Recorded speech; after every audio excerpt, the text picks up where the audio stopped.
আসসালামু আলাইকুম। সবাই কেমন আছেন? আলহামদুলিল্লাহ, আমি আল্লাহর রহমতে ভালো আছি। আমি আজকে এইভাবে ছোট মিনি নিমকি তৈরি করে দেখাবো। প্রথমে আমি কিছু ময়দা নিয়েছি আর দিয়ে দিছি স্বাদ মতো লবণ আর দিয়ে দিছি কালো জিরা। এই জায়গায় কালো জিরাটা অবশ্যই ব্যবহার করবেন। এখন আর একটু কালো জিরা দিয়েছি, মনে হয়েছে কম হয়ে গেছে।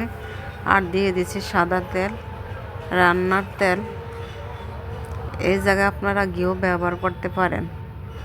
প্রথমে এভাবে আলতো আলতো মেখে তারপরে অল্প অল্প পানি দিয়ে ময়মটা তৈরিকে এখন দিয়ে দিচ্ছি চিনি। আগে চিনিটা দিই নাই, এখন চিনিটা দিয়ে আবারও ভালো মথে রেখে দেব।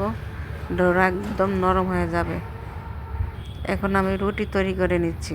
এই যে এইভাবে বড় করে বিশাল বড় একটা রুটি তৈরি করে নিয়েছি। একটা রুটিতে অনেকগুলো মিনি নিমকি হয়ে যাবে খুবই সহজে। এই নাস্তাটা আপনারা চায়ের সাথে বিকালে আড্ডায় যে কোনো সময় খেতে পারেন। এই নাস্তাটা আপনারা অনায়াসে 1 থেকে 2 মাস ঘরে রেখে সংরক্ষণ করে খেতে পারেন। এই যে এইভাবে রুটিটা আমি লম্বা লম্বা কেটে নিচ্ছি। আপনাদের পছন্দ মতো যেরকম ইচ্ছা শেপ দিয়ে নেবেন। আমি কোনি করে কেটে নিচ্ছি। এইভাবে সবগুলা নিমকি কেটে নিচ্ছি। জাস্ট আপনাদের পছন্দ মতো কাটাটা নির্ভর করে। এই যে এইভাবে কেটে নিচ্ছি। এইগুলা দেখো একদম কাটা হয়ে গেছে। একটা রুটি দিয়ে অনেকগুলা মিনি নিমকি হয়ে যায়। এখন আমি এগুলা ভেজে দেখাবো। আমার ফ্রাই প্যানের তেল ছিল, সেই তেলে দিয়ে আমি ভেজে দেখাচ্ছি। এই যে এইভাবে মুচমুচা করে ভাজবো।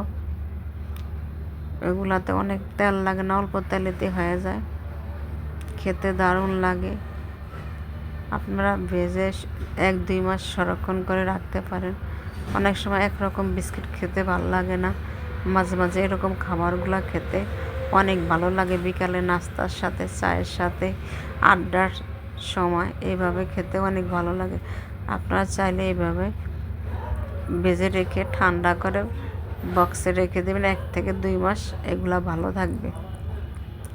প্রতিদিন বানানোর ঝামেলা নাই। এরকম বড় করে রুটি তৈরি করে ঝটপট বানিয়ে নিতে পারেন যে কোনো শেপে।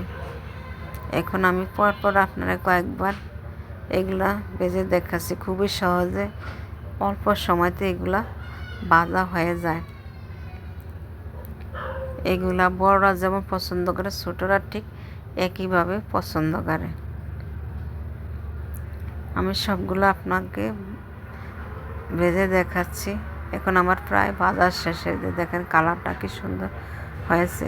কালো জিরা দিয়ে বানানো অনেক টেস্ট হয় এবং খেতে দারুণ লাগে। যারা কালো জিরা না খেতে পারেন তারা স্কিপ করবেন। তবে এটার সাথে কালো জিরা না দিলে তেমন একটা মজা হয় না। এইভাবে আপনারা বানিয়ে রেখে সংরক্ষণ করতে পারেন। অনেক মজা এবং অনেক মুচমুচ। আমি আপনাদেরকে ভেঙে দেখাচ্ছি।